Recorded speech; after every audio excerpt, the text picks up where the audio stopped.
in the tomb. Verse 1 says, John 20, verse 1, the first day of the week cometh Mary Magdalene early, when it was yet dark, into the sepulchre, and seeth the stone taken away from the sepulchre. I'm not going to read the next few verses, but I want you to drop down with me. She goes back, she tells Simon Peter. The Bible says that Simon Peter and the one that Jesus loved would be John. They run to the tomb. John runs on ahead because he's the younger. And when he gets there, he just sort of peeks in the tomb. He doesn't go in. Peter comes, and you know how Peter is. He just barges right in. But look in verse 7. It says in verse 6, and seeth the linen clothes lie, and the napkin that was about his head, the head of Jesus, not lying with the linen clothes, but wrapped together in a place by itself. Then went also that other disciple, which came first to the sepulchre, he saw and believed. Jesus had been telling them what he was going to do. You could back all the way up to John chapter 11, Martha and Mary. And you remember that scenario. Lazarus had died, and so Martha and Mary, they asked for the Lord to come while he was sick, and then he passed away. And so Jesus said after 4 days, he said, we need to go see Lazarus. Now, I'm making this up. I'm doing a narrative style. And so when they got there, Martha, the older, she hears that Jesus has come, and you know the story. She goes to him, and she's not happy. She says, Lord, if you'd been here, my brother would not have died. So Jesus begins this, he's teaching her in the midst of all of her pain. She's angry. She's mourning the death of her brother. She's angry because Jesus didn't come, and it's kind of almost saying, didn't do what I asked him to do. We've never been there, have we? Yeah, okay. Well, you will be if you haven't gotten to read that. And he says, I am the resurrection and the life. He that believeth in me, though he were dead, yet shall he live. And she says, Lord, I believe in the resurrection. Well, she missed it. He said, I am the resurrection. Well, she missed it. She goes, she tells Mary, the younger sister, she says, the Lord is here. And she goes, and you can tell they've been talking, and we've talked about this before. She says, Lord, if you'd been here, our brother wouldn't have died. Jesus says, take him where you put him. Take him where you put him. So they go to the tomb. And of course, you know what happens. This is Lazarus come forth.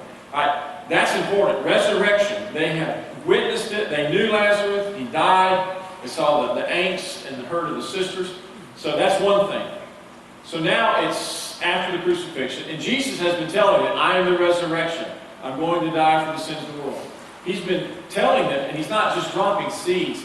He is teaching all of this. But for some reason, they're not applying it to their lives. He's over here, they're over here. Let me challenge you in your Christian life. Don't live over here and let Jesus live over there. Well, you know, that's an historical. No, it's not. Well, that was back then. No. Postmodernism says, well, that's what they believe. That was Matthew, Mark, and Luke. That's what they believe. You know, I believe in Easter and Christmas and yeah, baby, but don't live over here and Jesus over there. Because that's what these disciples are doing. Let me show you why that's important. First day of the week, John chapter 20, verse 1, cometh Mary Magdalene. She goes to the sepulchre. She ends up seeing Jesus. She sees the two angels. She sees Jesus. She runs and tells Peter and them, he's alive. And they're going, oh yeah, sure. He's been telling them for 3 years this was going to happen. They go, what about the napkin? The linen wrap has been laid aside, but the napkin is folded. Is there any significance to that? Yeah. That's important. That's important. What does that mean? It means he's coming back. He's not through with it. He's not through. When you go to a nice restaurant and you eat, if you're through with your plate, you just put your napkin on your plate. But if you're not through, you fold your napkin. You either put it on your chair if you get up and go to the restroom, or you just put it beside the plate. That means you're not done. Jesus folds his napkin. Etiquette, first century. He's not done. He's coming back. That's why John put that in verse 7. Okay. Lazarus, Jesus, the tomb's empty, folded napkin. Okay. Look over in chapter 20. I want you to look at verse 26. After 8 days again, his disciples were within, and Thomas with them. You know what's getting ready to happen. Thomas says, I won't believe him that he's resurrected until what? Until I see him. Well, guess who shows up that night? They're in a locked room. They're scared. They know the Roman soldiers. everything, all these rumors flying around, and all of a sudden Jesus shows up. Now watch what takes place. Verse 29. Thomas, because thou hast seen me, thou hast believed. Blessed are they that have not seen and yet have believed. Thomas, you've seen me, you believe. But blessed are those who have not yet seen me and they believe. Have you seen Jesus? But you believe. Well, what should be? You should be blessed. That means to be happy. That means to be full of joy. Not happy, but joy. After 8 days. A lot going on this week here. Okay? Now, jump down to verse 30 of John 20. Watch what it says. And many other signs truly did Jesus in the presence of his disciples, which are not written in this book. But these are written that you might believe that Jesus is the Christ, the Son of God, and that believing you might have life through his name. Bold, powerful statement. Now remember, John's writing this after the facts. But look what happens in chapter 21, verse 1. After these things, Jesus showed himself again to the disciples at the Sea of Tiberias, and on this wise showed he himself. This is what it looks like. Now watch verse 2 and 3, very important. There were together Simon Peter, Thomas called Didymus, Nathanael of Cana in Galilee, the sons of Zebedee, and 2 other of his disciples. And Simon Peter saith unto them, I go a-fishing. And they say unto him, we also go with thee. They went forth and entered into a ship. Immediately, and that night they caught nothing.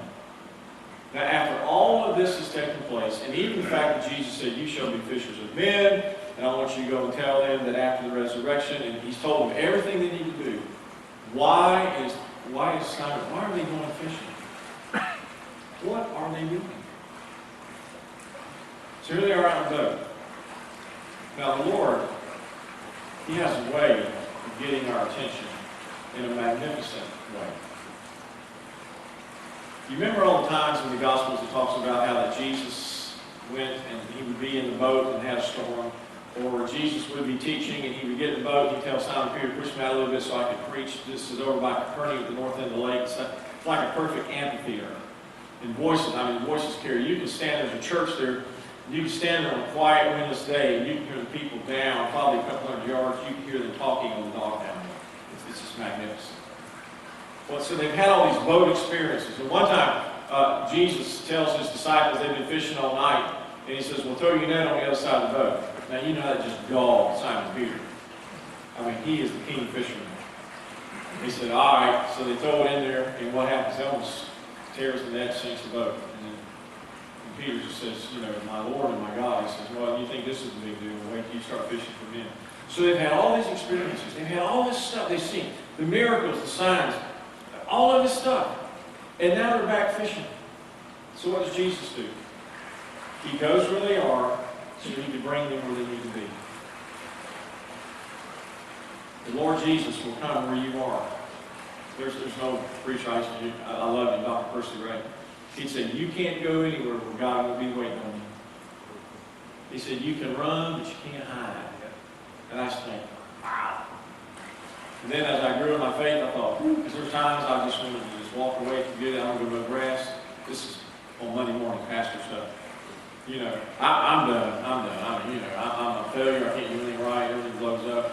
You know, the offer's terrible. Nobody came yesterday. They're all on vacation. And I'm here with people who don't like me. I mean, it's just, did you hear about this guy? Future pastor. He got up one Sunday morning and he said, I'm resigning for 2 reasons. Fatigue and illness. I'm tired of you, you're sick of me. But that's another story. Gary, I'll explain that to you later. I'll get that. But they've had all these things happen, and yet it's like they don't get it. So Jesus comes where they are so he can take them where they need to be. He will do the same thing in your life. He will come where you are. And you know when he shows up? He's not going to rail on you. He's not going to rub your face in it. He's not going to remind you, all the bad choices. No. Why? Because he's there for one reason. He wants to get you where you need to be. So he comes and you know what happens. He said, have you caught anything? No.